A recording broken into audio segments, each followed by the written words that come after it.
What is the purpose of the BAM bonus and target board? The purpose is to assist you in feeling good.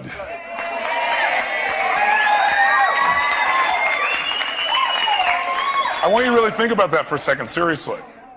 Isn't that really what it's about? It's about setting it up so that one of the sources that people in our culture use to feel good is to be able to have capital to be able to do some of the things that they want. Money allows you to have access to additional resources. That's all it is. So there's certain things if you have money you can get access to that if you don't have money it's a little more difficult to get access to. It takes more of your time or energy or developing rapport or doing something else. But money will go where you can't go. So it's a chance for you to be able to enhance that resource for yourself. But also, more importantly than that is, along the way, to really feel like, hey, I'm contributing to something that's measurable, I'm contributing in a measurable way, and I'm rewarded in a measurable way. It's a chance for you to really be absolute team and in partnership, but also fair. Because the biggest fear that the doctor has is this man or woman has worked their entire life to get in the position where they can provide this opportunity for themselves and for you, where you can contribute to other people in a way that really makes a difference in their life, meaning the patient, and develop great relationships and get paid to do it. What a concept. But their number one concern inside their head is, my gosh, this is a tough thing, there's a lot of risk here, and somebody else could go away and they may lose their salary, but they can get hired again. I can't go away. If things don't work out here, I got these debts. And I gotta tell you, I've been in the doctor's position, i.e. where everybody else got paid and I didn't get paid at the end and I was $758,000 in debt. And everybody else came and said, gosh, we're really sorry, but they got to go do something else that they wanted to. I didn't get to leave that process. So you really need to have a special appreciation for the doctor, if you're a staff member, I think, and realize that it's not as easy as just saying, well, gosh, and this person just wants to help me out, that they've got a lot of risks there. And they also have the risk of, well, what if you don't continue to support this? Or what if you don't do the production? They still got to deal with it. And doctor, on your side, you got to realize even though you have that risk, these people here who work with you, these people also are giving their all. And they want to know that there's something that's accountable. So what we're doing with the BAM board and the target board is saying, hey, we're going to participate together. We're going to make this thing so it's fair. We're going to make it so it's measurable. And we want to make it so that the staff members can contribute at a level where they know they've earned the right to additional income. And doctor, you know they've earned the right as well. So it is purely win-win. And also have a heck of a lot of fun along the way. Because remember, the more you measure something, the better it gets. And if you're only looking at this BAM board, or the target board rather, once a week or once a month, you don't have enough time to correct it. But if you're looking at it every day, as those of you who've used the system already have done successfully, that's how practices double in their productivity. Because all of a sudden our focus is on what is it going to really take to make this thing work. And you really want to make it so it's fun. If you're not clear on the process of how it works, one thing you should just remember and get clear about is there's a basic minimum for survival. That's so that you can have a salary. And then there's an amount that really has to be collected. There's the dollars that have to be collected as your BIM. There's an amount that you probably have to produce to make that happen. And then there's a third amount, and that's the one you're probably focused on, which is how do we make sure that this thing is exciting? How do we make sure that we're bonused in this situation? And you got a couple people that are really helping to organize that. You got the person who's really in charge of production to a certain extent, the person who's doing the scheduling right. You got a person making sure it's collected, and they got every one of us saying, even though it's their job, my job is to figure out how do we make sure we produce more and collect more? How can I do that? How can I add value? And little things do that, like taking care of the patient better than they ever dreamed possible, like being nice. Does being nice and smiling, does that show up on the target board, yes or no? Yes. Sure does. Like treating your other fellow associate or team member especially well so that they feel better, and that comes across to the patient as well.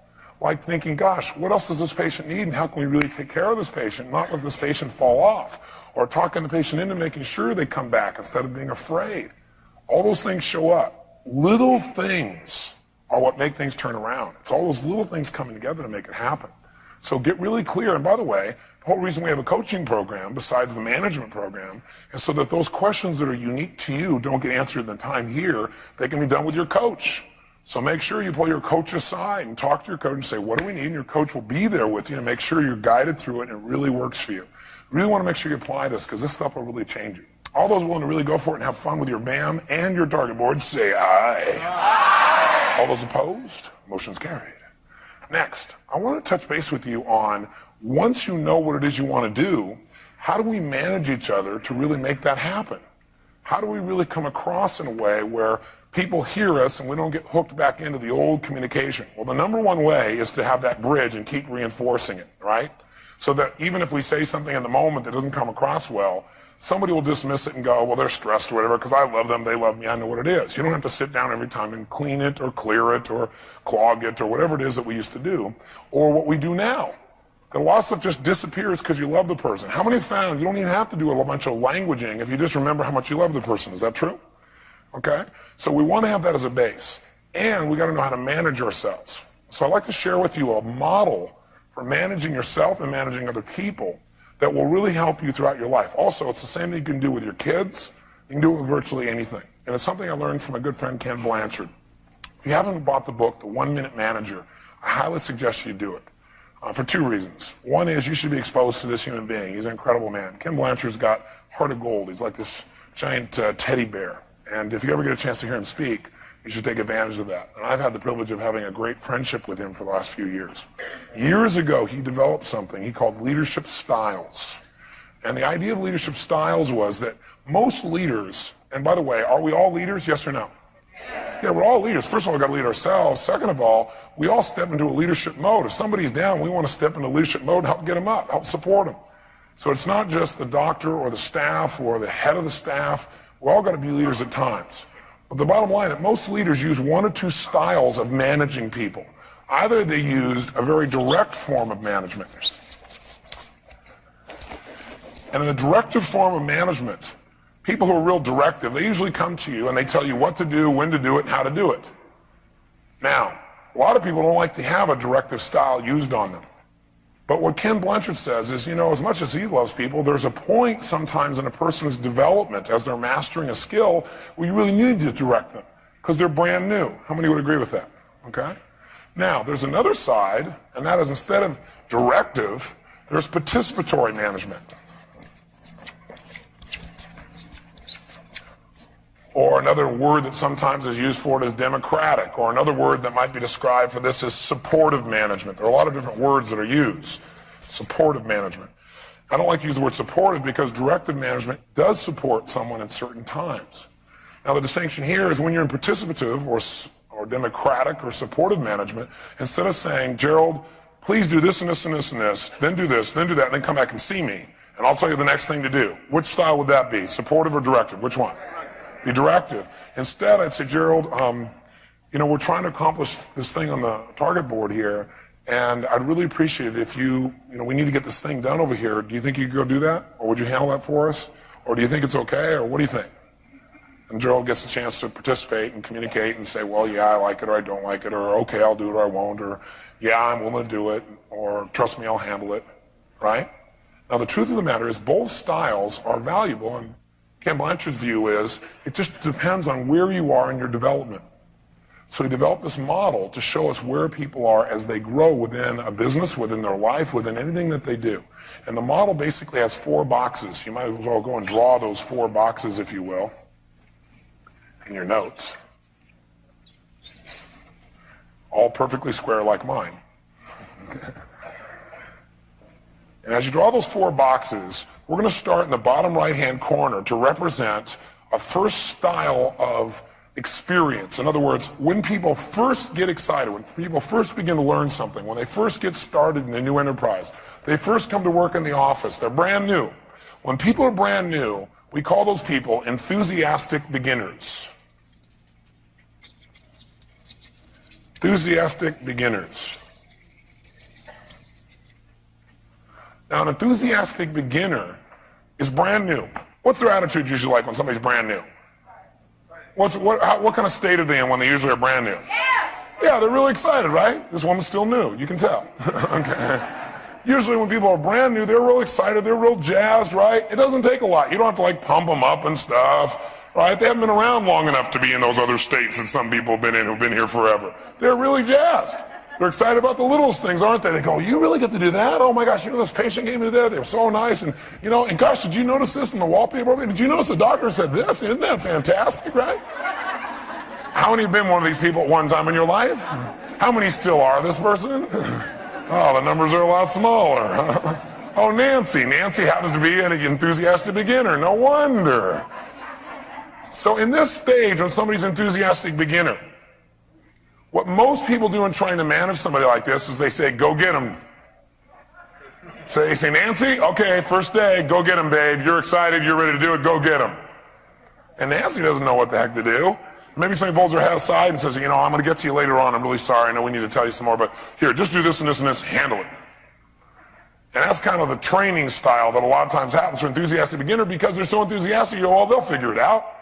We'll get to them later on. Right now, we got to deal with what's going on all over the place. Now, I know this has never happened in your office, but how many have seen this happen in other people's offices? Let me say it. Yeah, that's right. So Nancy goes out there and she trucks like crazy. The problem with that is Nancy isn't being taught the way to do it right. Later on, the doctor will come in and see something is not handled right. How will the doctor feel about that? Unhappy. That's right. Will not be a happy camper. How many would agree with that? And this may affect the doctor's state.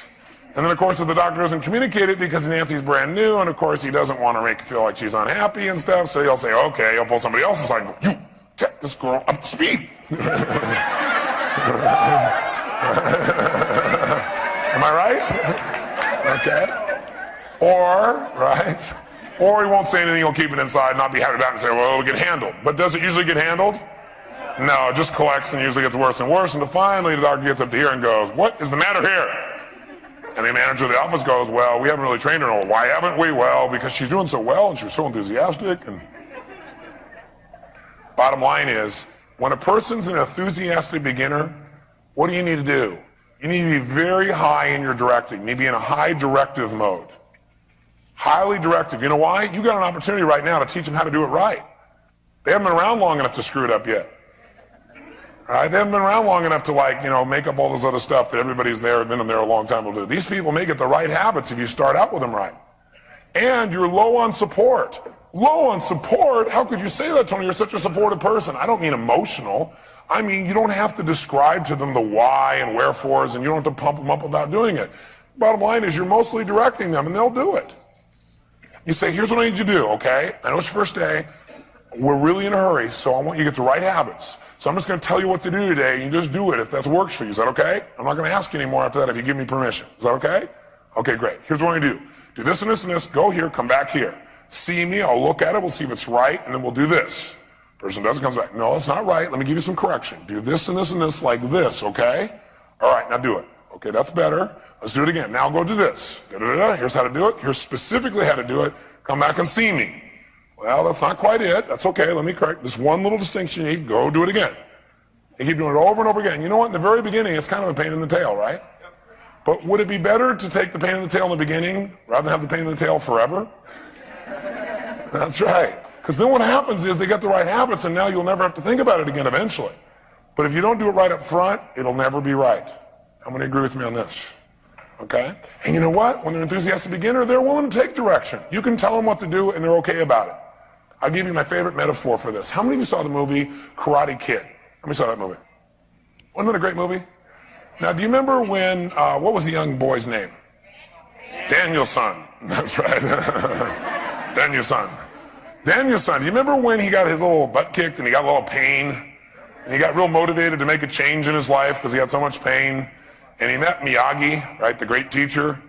Now, do you remember when he finally convinced Miyagi to teach him, you know, karate? What happened? There was a scene. He was outside and he said, okay, I'm going to teach you then. He said, but if I'm going to teach you, I teacher, you student. I say, you do. He goes, oh, no problem. No, no problem. I'm enthusiastic. Yes, indeed. No problem. I'll do it. Whatever you say, right? And so sure enough, he goes, okay. He pulls out this bucket. He pulls out this sponge. And he says, wash the car like this. And he goes, whoa, whoa, whoa, whoa. He goes, I teacher, you students. I say, you do. Okay. And you know what? Since he's an enthusiastic beginner, he buys it. Until afterwards, when he's done with the car, now he's got to paint the fence. Then he's got to sand the floor. And he keeps going on and on and on until finally he leaves the enthusiastic beginner stage. And by the way, did he give him good direction about how to do the car? And did he come back and check on him, make sure he's doing it? You bet he did. Then what happens? He eventually moves to the second stage, the disillusioned learner. Right? And the disillusioned learner is this person who once was an enthusiastic beginner. But you know what happened? They had all these expectations. And are most people's expectations usually accurate, yes or no? Most people know. All these expectations, and they thought it was going to be real easy, and it was real hard, right? And all of a sudden, they're like, oh my gosh, this is not what I bargained for, or the doctor snaps at them. So, to that doctor, does she always do this? Does she always do this? She always snap at us like that? You go, no, she doesn't always do that, you know, or you go, yeah, she does. Are you ready for it?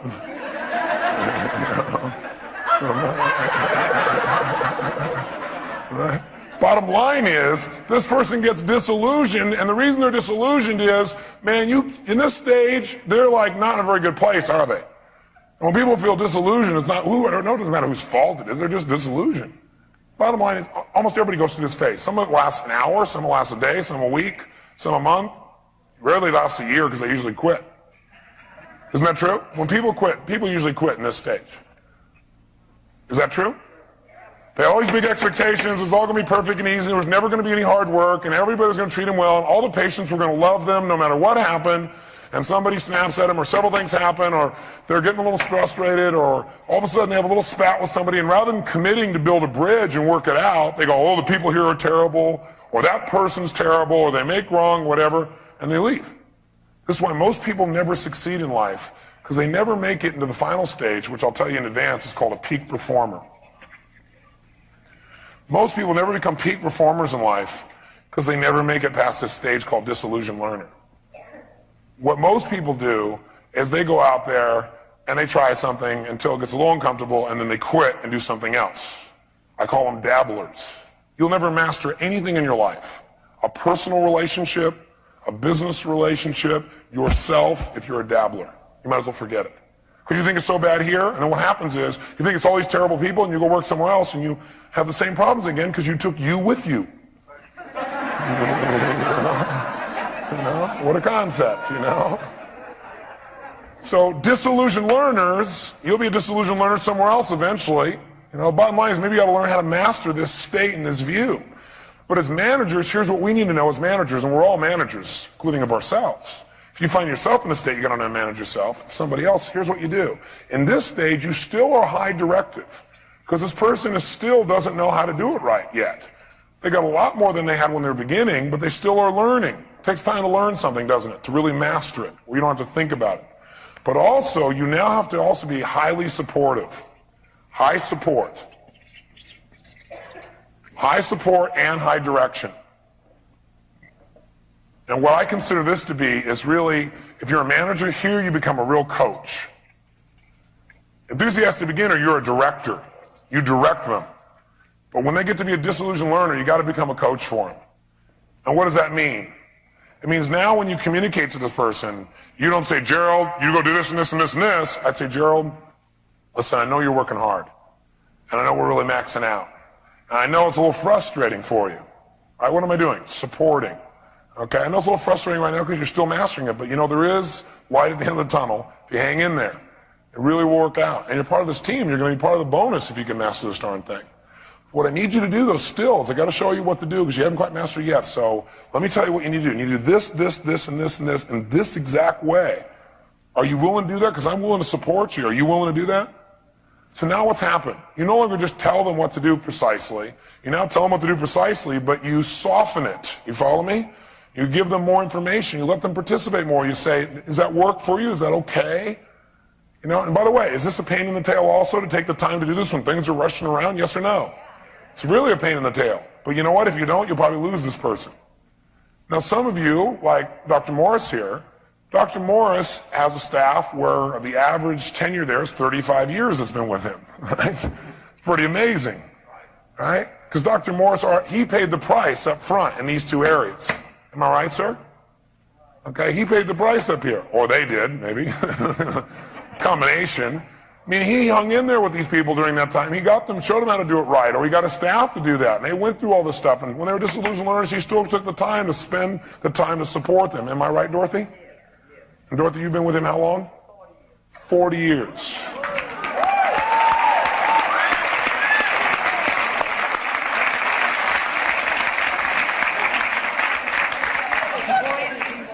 Okay. He still is great today as he was 40 years ago. In fact, I said I would challenge anyone in the room that he could run circles in you today.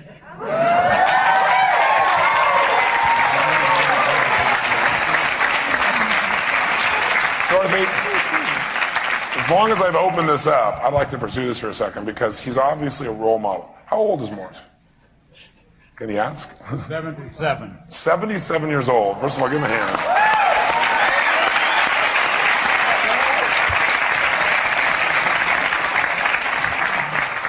What's made your relationship work for 40 years? His love and concern. Can you use it? His what? His love and concern for his patients. And is that just his patients he's had loving and I mean his patients and his staff. I mean, yes, for his staff and his patients. Yeah. Most of my patients, we have to go hug the neck before I can clean the teeth or we can tend to them. We have the third generation coming in. We have more love in that office. In fact, patients would say they could walk in and feel the love in our office. And I'm going to show, and I tell y'all, to show you what a great fellow he is, last October, now I've attended 7 bar mitzvahs with him and his family. He had a son having a bar mitzvah in Tampa. He flew all the staff down because we're his family. That's the secret of success.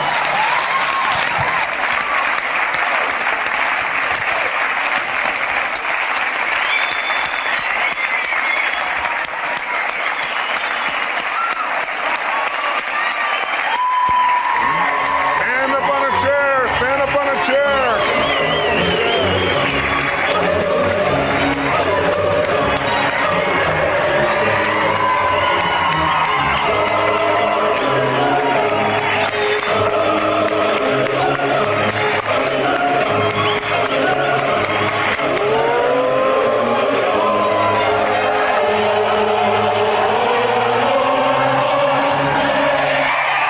Morris. And you thought only the cat was famous. That's right. By the way, I stopped to do that for a very good reason. One, to acknowledge the model, but two, to remind you what the real source is of success. See, people move towards things that create pleasure. If your office is like pure love, do you think they're going to want to come there more often? Yeah, they're going to want to come there and they're going to want to be taken care of and they want to be in that kind of environment. But if your office isn't that, people pick that up non-verbally as well. See? So the bottom line is what I was starting to say is that you got to take from enthusiastic beginner, in order to have a peak performer, you got to go through stages. And you don't want to make those stages wrong. It's like seasons, right? There's no wrong season. But you know what? Some people say, hey, I just like fall. Just give me falls. And that's exactly what they get. Quite a few falls. All right? They lose a lot. See, the bottom line is we got to take everybody through the season. We got to pay the price. And while you're doing this, by the way, what you're doing is building a bridge, aren't you? As you take people through these stages, which is what they did. They built a bridge that's lasted, half a century almost. No, but she was like, dare anybody try and break this bridge. Isn't going to happen. How incredible. Plus in your life, money's going to come and go. Even some of your patients are going to come and go. But your staff can be your family. And when I say your staff, I don't just mean the doctors. Your staff is so well put by Nancy, her staff. Right? It's all our staff because it's our family. Something to remember. So enthusiastic beginner, what do we got to do here? We got to be highly what in managing this person? Directive, and actually low on what? Because actually the more support you give and everything else, they don't need it, plus it's taking up extra time. And you all know you got to be real careful about how you schedule your time, so it makes total sense to do that. Create the bond up front so they know you care about them, and then just direct them. As they become disillusioned learners, you're going to have to change to highly directive and highly supportive. And let's go back to the metaphor I was offering you. Okay, here's Daniel's son. There was a point when he became a disillusioned learner. Do you remember where that might be in the movie? When did it happen? Yeah, there's a point where he just had enough. Do you remember that? Well, he just got done. He was just done. He'd painted the fence, washed the car, did the walls. He was on the ground on his knees, sanding that floor, right? And he's done. It was nighttime, and he came by, and he had it. Because he said, come here tomorrow morning. He hadn't told him any more reasons why he was doing it or anything. And he said, I've had it. I'm done with it. This is how you're going to treat me? I'm going. He started leaving. He went, Danielson. Danielson. What? Danielson, come here. What? show me paint the fence. He goes, what? He goes, yeah. He goes, boom. He goes, ooh. Try this, yeah, boom. Yeah, boom. Yeah, boom. Ooh, there was a reason behind all this. He goes, now come back tomorrow morning. We start to practice. He walks out going, wow. And he's pretty excited because he saw there was a reason behind all that fundamental day-to-day directing, do this, boring stuff, that it was coming together in the form of something. Then eventually, if you take care of people here, and by the way, you know what the challenge is? Most people go into high support here and they stop directing because the person doesn't want to be directed anymore. They just want to be supported. But that won't help them succeed. You got to do high support and high direction here. Otherwise, you end up supporting them, you're going to have to support them forever because they're not going to know how to do it right. Are you following me on this? But if you keep coaching them, high direct, high support, then you bring them into the third phase. And the third phase, what you want to do is you got to deal with the next stage, which is called a reluctant contributor. A reluctant contributor. And a reluctant contributor is somebody who really doesn't know what to do now. They know all the skills. They know precisely how they should go about it. But you know what happens? They don't have the confidence because they're still, kind of mastering it. So have you been in that place in your life where you really knew what to do, but you're still a little scared or, not thoroughly confident, you're not really certain 100%? How many have been in that place? Okay, you're in a reluctant contributor phase, or phase, if you would. So to give you kind of a metaphor again, use the same movie. Do you remember when they went to the first competition where Daniel-san comes in with Miyagi and they're first signing up? And as they sign up, Daniel-san turns to him and says, how's this thing work? He said, I don't know. He goes, you don't know? What do you mean you don't know? He said, I've never been to these before. And he's like getting, oh my gosh, he knows the skills, but he's doubting. He's fearful because he's never been in this environment or done it this way or had to do it this specific situation. And so he doesn't feel certain, even though he has the skills. And so what happens? Well, he starts getting his first fight right there the very first time. His heart's beating out of him. This guy comes out of him and he backs out. He really has the skills. Does his manager or coach come over and say, now here's what you do, remember? This is it. Here it is. Is that what he does? No, he doesn't direct him. He just looks at him when he's going, I don't know what to do, and he goes. What does he do? He just supports him. He says, you know what to do. You know it. Just do it. You know it. See, when somebody's a reluctant contributor, you don't need to direct them anymore. Now you go purely with high support. High support. And you're low on direction. Because they know what to do. You might give them some direction, but you're real low on direction. You're mostly support. You're just high on support. You don't need to go back through it again. They know what to do. And if you support them strong enough in this area, they will finally turn the corner. And the arrow will go all the way into the main source you're after. This person will become a peak performer. And as a peak performer, now what happens is, do you need high support? Yes or no? Yes. A high support of a peak performer? No. You don't have to pump them up and tell them no. Do you need to highly direct a peak performer? Yes or no?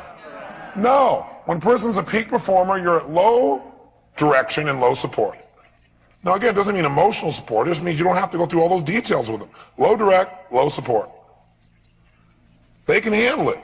All you got to do is come along and make sure that we're staying on track. Monitor the numbers. Monitor what's going there. And by the way, this is the doctor's dream. This is also the staff member's dream, isn't it? Where you get to be who you want to be and do it, and your doctor is able to trust you, and you're able to trust your doctor, and you guys get together and you monitor your results, right? Target board, know where you are. But we don't have to go through all that other stuff. And then when you get together, you look at the target board and you just have a good time together. You make a few corrections. You say, hey, what's great? What are we doing great? What do we need to improve upon? What are we committed to? Let's do it. You move to the next level. But here's the challenge. Not most, that's not true. A lot of people think that because they're good in some other area, they're a peak performer already in every area. And this is based on a particular skill. It can be different environments. So let me be specific for you. Give you an example. Let's say you got somebody in the office who has mastered a particular aspect of support of the doctor, depending upon whether it be a physician or a dentist, whatever the case may be. And they're really good at doing that particular support mechanism. They're a peak performer. They've already been directed. They know it. They don't need any help. They're great. Now all of a sudden, you take on some other type of practice. or you take on some other kind of skill of support. Maybe all of a sudden this person is now, one of their goals is to actually help people to follow up and come into the practice, to follow up for the ReCare program. They're a peak performer in the way they used to assist, but they are brand new in the ReCare program. How many of you follow me on this? Okay? So it's a new skill. You follow me on this? Okay, yes, no? Yes. So with a new skill, they may say, well, you don't need to tell me what to do. I'm a peak performer. They may not say it that way, but in essence, if you start to try and direct them, they're going to go, wait a second, I know how to do this. How many of you have ever seen this happen before when you're trying to give somebody some feedback? So what you need to remember as a doctor or staff member is, doctor, you may be a peak performer with the patient, but you may not be a peak performer in getting these people to pay. And maybe you need to be able to have some coaching even from your staff and realize you're an enthusiastic beginner in this area. You may be a little disillusioned because it doesn't work. The staff tells you something doesn't seem to work at first. Don't say, well, my staff was wrong. Trust a little bit. Get some more coaching. Get some more support, more details. Then you might say, well, gosh, I don't want to, encourage people to do that. I can't really do that. Well, yes and no. Are there elegant ways that a doctor can influence someone paying without making it about a relationship about money? Yes or no? Yes or no? Yes, there are very elegant ways to do that. And there are also ways where the doctor can help the person who's not coming in who can't pay, and you still want them to come in to support them.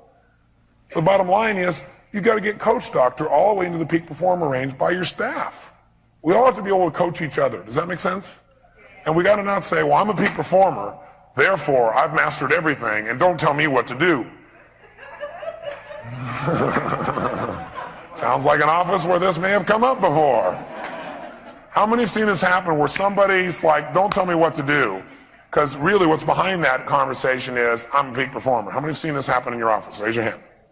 So what we're going to do is get off our egos and say, you're right. I'm a peak performer. And in this area, I could probably make one or two more distinctions. And maybe it'd be good to be an enthusiastic beginner again. Maybe get you excited again about little things. Could make things really work. So does this make sense as a formula? Yes, no? Okay? So we'll look at yourself, somebody brand new, and they're an enthusiastic beginner. What do you want to do with an enthusiastic beginner? You want to be high on what? Low on what? Okay, what's the next stage without looking at the board? After they've been there a while and they run out of enthusiasm? Disillusioned learners. And by the way, when are they likely to quit? That's right, disillusioned learner. Unless you do what at this point? You give them high what? High support and? That's right. If you just do high support, they'll stick around, but they won't be productive. And they'll eat up part of your bonus. Okay? Now, if you keep on contributing to that level, pretty soon they start to master it, but they don't have much confidence, so they're a what? A what? And what do you need to do for these people? High what? Support, but low what?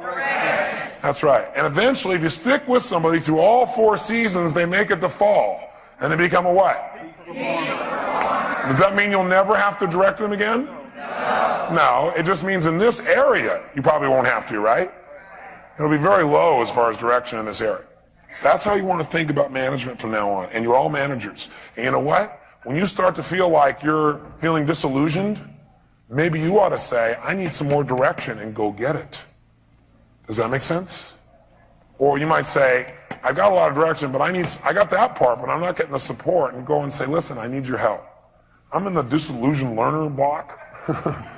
And I really want to make this work, but man, I'll tell you what, I feel like, it's not what I expected and stuff. I'm not making you wrong, but I need some support, and I also need more to know what to do. I need both those.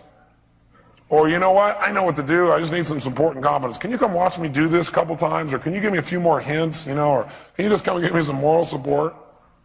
Okay?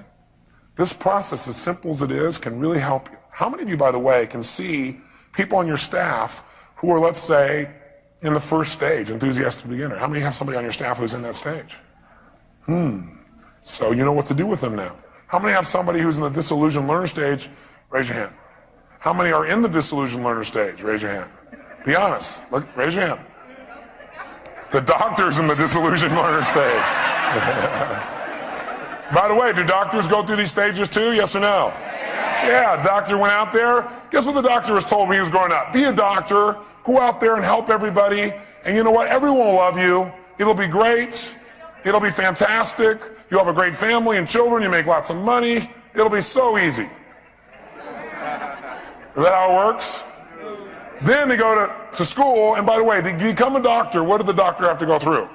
Whether it be medical school, whether it be chiropractic school, what did you say? Hell, that's right. For how many years? Yeah, ages, depending upon the doctor and their specialty, right? So they go through all that stuff, and then they said, okay, they probably told themselves, if I can just make it through there, and by the way, as they went through that hell, people were trying the whole time to make them wrong. Along the whole way, they got to compete for this great gift they now have. They got to compete like crazy, and a lot of people are trying to weed them out to see whether or not they're really meant to be a doctor. They could take this kind of brunt, right? They made it through all that process saying, well, gosh, once I get out of school, it'll be great. I'll get into residency, it'll be fantastic. Then they got to residency, and they found that, gosh, when you're a resident, even the nurses pick on you. Right? You know, they beat you up and stuff because you're just the new, and then you know what? It just never seemed to end. They thought, okay, once I can hang my shingle, once I can do that, now it's all going to be great. And they hung their shingle, and there was nobody there. And they had to buy all the stuff, and they had to put themselves totally in debt. And then they had to go out and hire people. No one ever taught them how to do that. And then you showed up. Right? And they said, oh, you look pretty good. You seem like a nice person. That's a good enough reason to hire you. Or you seem to have a background in that area. Let's go do this thing. And the doctor every day is trying to figure out how the heck he's going to do this. He's out there helping him. Meanwhile, his brain's going, man, I got this overhead. How am I going to do this thing? And then you walk in and go, we need a raise. And the doctor goes, well, can we talk about this next week? No one ever taught him how to manage. They taught him how to help people, and he does a great job, or she does a great job. But no one taught him how to manage. And no one ever taught you probably how to manage. That's what fortune management's for, to coach you through that process, to help you step at a time to really make it happen so that the dream can come back to life. The dream of being in a position where you can help people, do what you love, build a great family for a lifetime if you want, take care of them at the highest level, take care of yourself, and really win this game. Win the game in a way that has integrity and beauty and love and create something that's even bigger than the dream you had originally. That's what we're committed to, and that's what we'll not only do in this management program, but we'll also coach you individually along the way to make happen. So I hope that all of you appreciate each other. I hope you appreciate your doctor and what your doctor's doing. I hope doctors, you appreciate your staff, because while I just rant and raved about what you've gone through, if you're really honest with yourself, the story is different, but the feelings are the same for the staff. You know, story's different, feelings the same. And the reason that the rewards are there for you are because of what you've gone through, and the reason the rewards will be there for them is what they go through with you. And pretty soon you can make it a game that's bigger and better than most people could ever dream about. Stand up and stretch. Several of you asked me about the language patterns that I've been using, and I came up with a word a couple days ago to describe something that I think is real important in managing yourself and other people. And what I try to do is inject it into everything we're doing here, but I thought it'd be good to just tell you what I think it is. In my life, I've found that if you can find something that works and then give it a label, in other words, identify what it is you're doing when it works, then once you know the label, you can do it again and again and again, because you identified it. It's no longer at the unconscious level. And one of the things that really works in human communication is to use what I now call softeners. Softeners. Softeners are, well, let me ask you a question. What's the purpose of human communication? We've identified it this weekend. What is it? To feel good and to make the people we're communicating to feel what? Yeah, make them feel good too, and hopefully you get a result happen, right? All three. The ideal would be, I feel good, you feel good, and we get a new result that's even better. Wouldn't that be ideal? Okay? In some cases, just I want to feel good and you want to feel good. It's not about results, it's just about sharing. But those are the two goals. Well, the challenge is human language. People react and respond to human language because we all have different meanings for what words mean.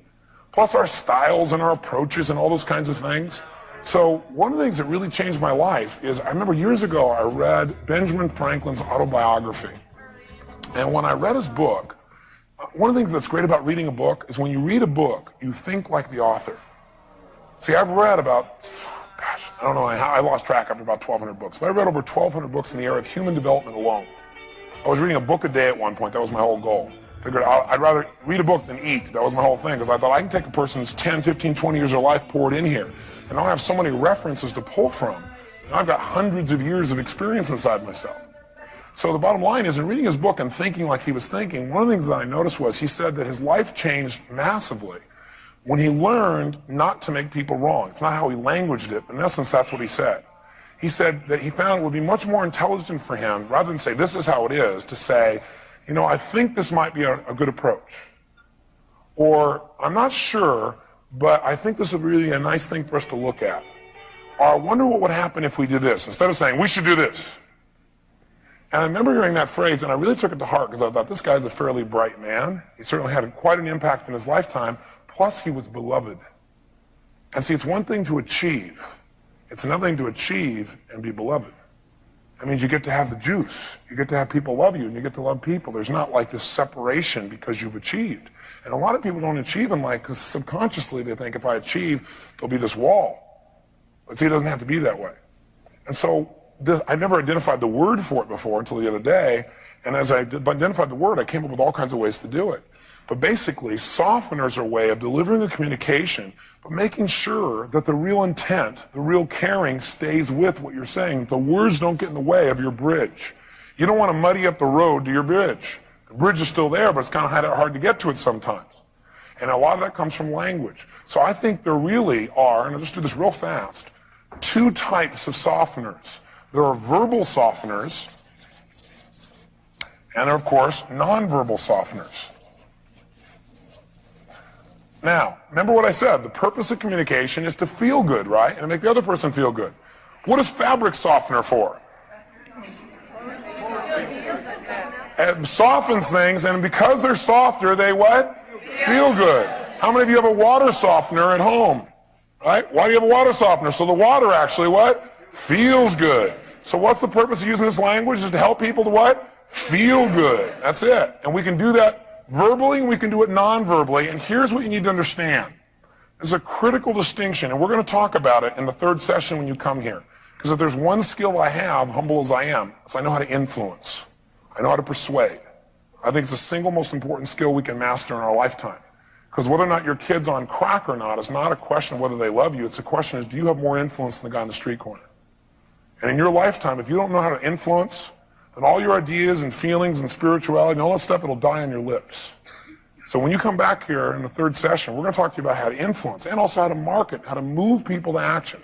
Because I think it's the most important skill. And by the way, who do you think you have to influence most first? Yourself, absolutely. So what I know from influence is something that's really, really, really important. And that is, if you're going to make a request,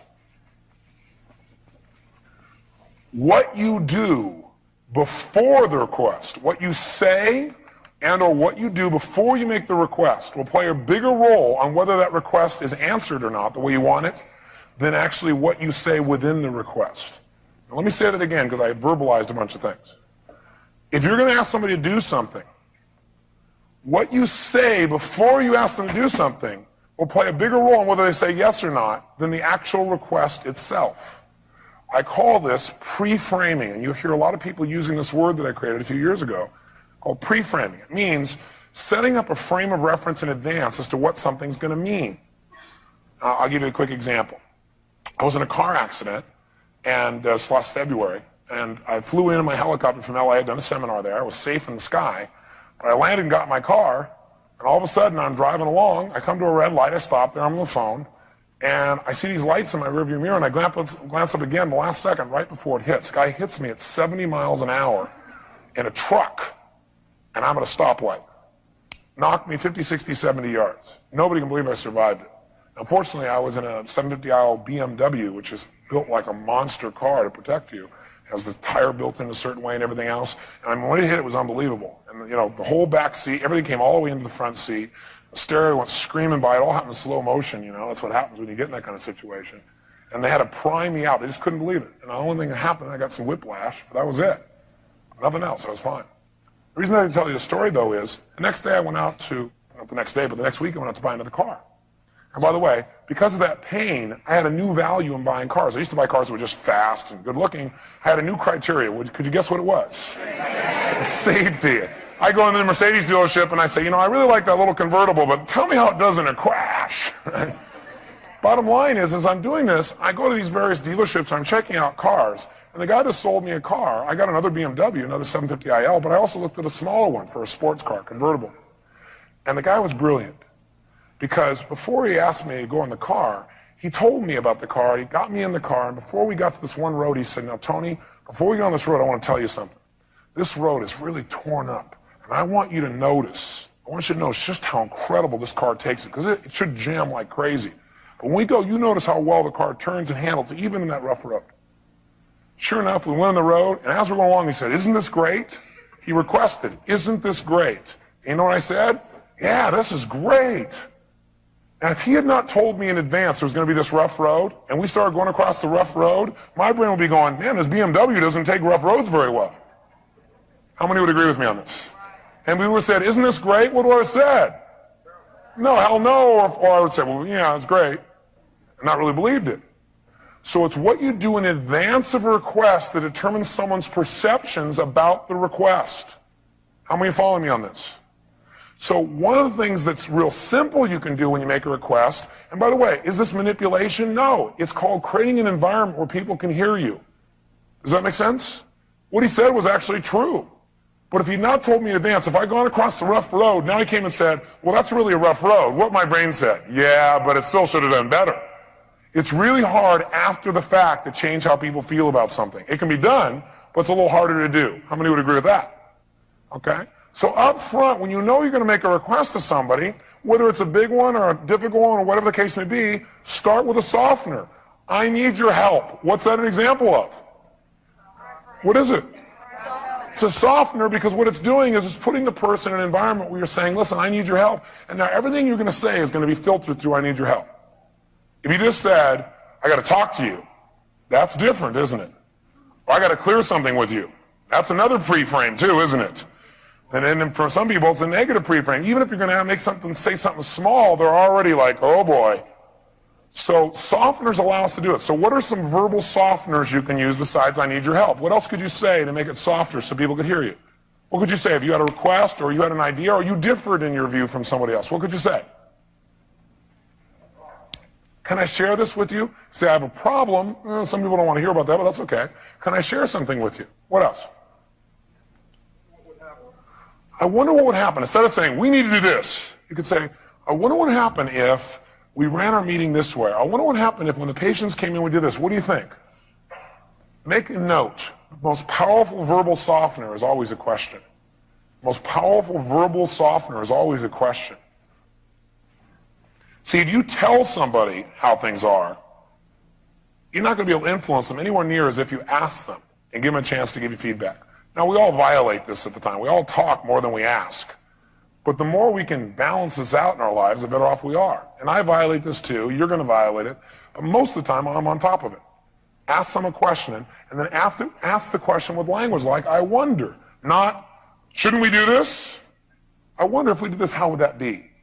What are some other phrases that you could have? Tell me some other phrases. I'm not sure about this, but... Yeah, I'm not sure about this, but. Go ahead and write that one down. I'm not sure about this, but what do you think? If we did it this way, do you think it might work better?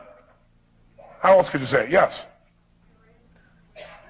Yeah, I'm really curious. I'm curious what happened there. I don't quite understand it. I'm curious. Instead of, what happened here? I'm curious, what happened here? What else could you say? I'm concerned. That might amplify it. So I'd say, I'm a little bit concerned. Can you help me? I'm a little bit. See, as a little bit is a softener of concerned, isn't it? So you might write down a little bit as a verbal softener. A little bit, a smidge. Right? Yes? How would you feel if we tried this? Would that work for you? How would you feel? Which also lets them know you care about how they feel. Is it nice for someone to know you care about how they feel before you make a request? Yes or no? So how would you feel if shows them, hey, they're not just requesting something, they care about how I feel. And I get to participate in this. What else? Tell me about so-and-so. Not, what happened here? Hey, tell me about so-and-so. Nice softener. Gives someone a chance to come there. What other kind of softeners do you have? What do you think about this idea? Instead of saying, here, I got an idea. Listen, let me tell you my idea. What would you think of this idea? What else could you say? How does this sound to you? Suppose we did this. Pardon me? What's your opinion about this? How many people like to give their opinions? Let me see your hands. That's right. So immediately, if you say, what's your opinion before you make a request, you've pre-framed them that, hey, your opinion's important to me, you're important to me. Yes? Is there any reason why? That may pre-frame them towards looking why they can't, but I still agree with you, it's a good approach. Oh, is there any reason why? I think the tonality of that one is say, I think a better question would be, I'm curious. Why was this done? See, if there's any reason, you're saying there may not be a reason. And write this in your notes right now. No matter what human beings do, there is always a reason. One thing you can count on is there's a reason behind everything we do. Isn't that true? You may not agree with the reason, but there's always a reason. No matter what human beings do, there is always a reason. And I'll give you some of the ones I wrote down. I was in the back thinking, what are they? I put things like, I'd appreciate if you would this. Is that a nice softener? Not a don't do this. Say, I appreciate if you do this. Or would you be willing? Is the other one I use a lot. Would you be willing? Would you be willing to do this? Which again lets them know in advance. You're asking, you're making a request, but you're letting them, they could say no. If you give people the choice, they don't have to do something, they usually will do it for you, and they make it feel like you appreciate it. One I heard Dr. Gary gives a lot. Gary says, I submit to you. Isn't that nice? It's not, here's how it is, I submit. Submit means you could reject it too. He doesn't say you have to do this. Another one is, I think. You know, I think if we did this, it might work. What do you think? I think, not I know. Another one I put down is I believe. And write down, whenever you say I believe or I think, say I could be wrong. I believe or I think this, I could be wrong. It kind of feels this way to me, but I could be wrong. It looks this way to me, I could be wrong. Everybody loves somebody who knows they could be wrong. Because they know they're right, and they'll say, okay, I can live with you. All right? Another one I said here earlier is a little bit. And I thought another one is it possible? Is it possible we could do this? That's a nice softener, isn't it? Yes, ma'am. Don't you disempower yourself every time you say I could be wrong? What do you think? Why not? What you really do is empower yourself, because if you would have said, it looks like it was stolen and I could be wrong, even if you were right, see, you win. If you say I could be wrong, you always win. Because most of the time you're probably going to be right, especially in your opinion. Okay? Second of all, what it does is it allows people to be closer to you, and so you always win at that level. And when you're wrong, you never really are wrong, because you said you could have been wrong. So it's like insurance. How many of you like to never be wrong for the rest of your life? The only time you're going to be wrong is when you're really not wrong. I could be wrong. Now if you're wrong, you were wrong about being wrong. It means you did well. Are you confused yet? Isn't it true? If you say I could be wrong, if you say I think this, but I could be wrong, then what would it take for you to be wrong now? You'd have to be right.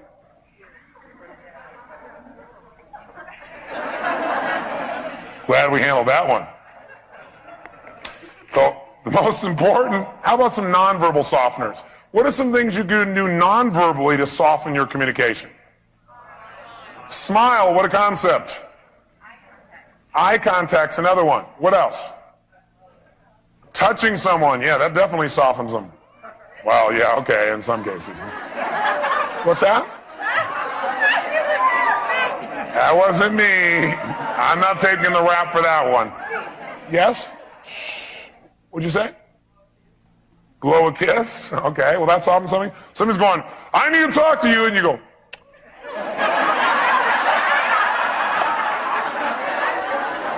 Nice little patterner up there, a little softener, right? What else? Thumbs up. What else? A wave. A wink. You know what I love to do? I love to wave at people I don't know. Isn't that kind of fun? Go up to a restaurant and go, and they're like, and they go into deep trance going, who is he? What is that person? What else?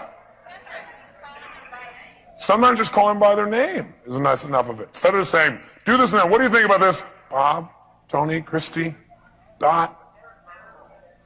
That's the best therapy of all. Oh, that's verbal. Thank you very much. You're right. It's verbal. Yes. A subdued body position versus an aggressive body position. So yeah, if you come in more relaxed and go, you're pissing me off.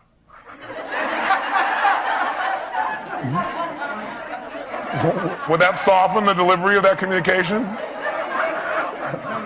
Yes.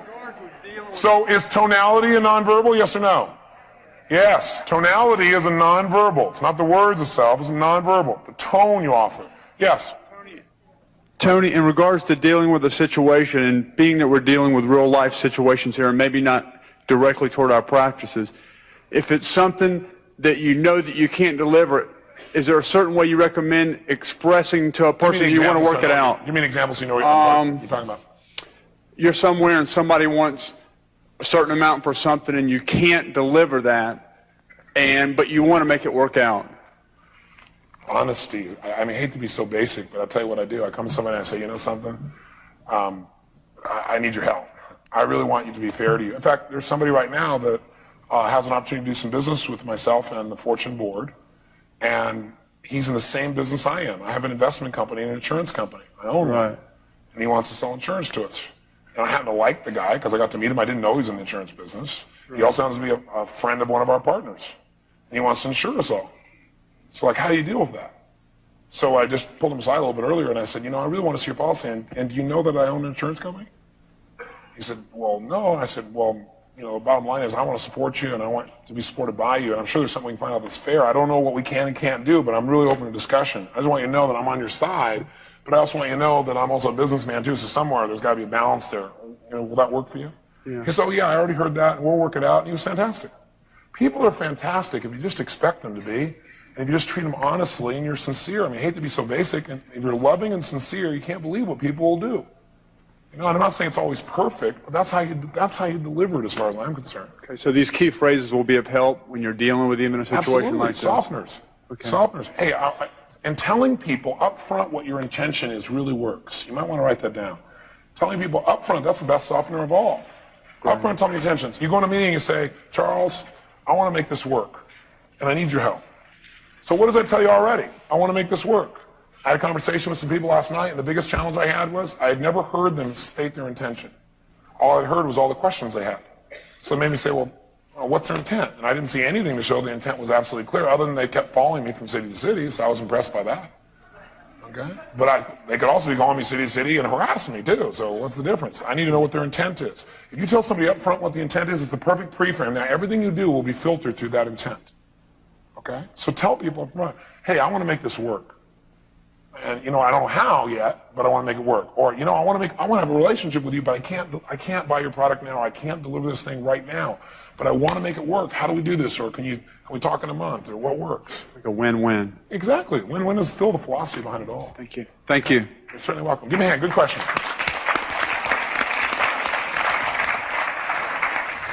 Does this make sense? By the way, does this only work in the office? No. Softeners can change your life. A little thing like that will change the way people feel about you. It'll change how you deal with everything in your life. Plus, it'll make you feel better about yourself. Because all of a sudden you got bigger. You're always bigger if you hold the possibility that you don't know how things really are. Because you know what? You offer yourself the opportunity to see more. When you start closing the door and saying, this is the only way it can be, and you're right, your whole world shrinks. And you're no longer a kid, you're an old person. I don't ever plan on being one of those.